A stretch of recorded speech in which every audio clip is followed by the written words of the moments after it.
তা আইনের আলোকে ব্যাখ্যা করুন। কি পারবেন না? তাহলে 69 70 দ্বারা যদি না পারি তার মানে কি আমাকে বুঝতে হবে নোট কি সমন জারি করতে হবে। ফৌজদারি কার্যবিধির 69 70 দ্বারা অনুযায়ী যে কোনো ব্যক্তির প্রতি সমন জারি করা সম্ভব না হলে তিনি সচরাচর যে স্থানে বসবাস করেন সেই স্থানে বসবাস প্রকাশ্য স্থানে নোট কি সমন জারি করতে হবে। ঠিক আছে, তাহলে কোনো মহিলার কাছে সমন প্রদান করা যাবে না। 72 হলো যে প্রজাতন্ত্র কর্মচারীর পর সমন জারি। ঠিক আছে, 72 হলো কি 72 হলো প্রজাতন্ত্রের কি হ্যাঁ প্রজাতন্ত্রের বা সরকারি কর্মচারীর পর সমন জারি। যে কর্মচারীর পর সমন জারি করা হবে তিনি যে স্থানে চাকরিতে নিযুক্ত থাকে, অর্থাৎ আমরা এরকম করি না চিটাগনে আমি একবার নিযুক্ত ছিলাম এখন আমি বরিশালে আছি, তো চিটাগন থেকে আমাকে বরিশাল পাঠাবে না সমন? পাঠাবে কিনা?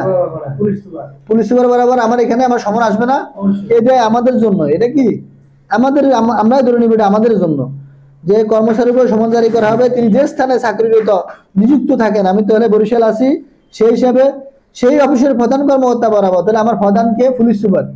পুলিশ সুপার বরাবর 2 কপি সমন প্রেরণ করতে হবে। উক্ত কর্মকর্তা ফৌজদারি কার্যবিধির 69 ধারা মোতাবেক সমন কি কার্যকর করবেন বা সমন জারি করবেন, বিলি করবেন।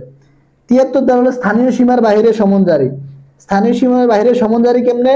কোন স্থানীয় সীমার বাইরে সমন জারি করতে হলে তিনি যে ম্যাজিস্ট্রেটের এখতিয়ারাধীন, অর্থাৎ আমি যদি একজনের লোকের উপর সমন জারি করি তাহলে ওই লোক কোন ম্যাজিস্ট্রেটের এখতিয়ারাধীন, কোন ম্যাজিস্ট্রেটের এখতিয়ারাধীন।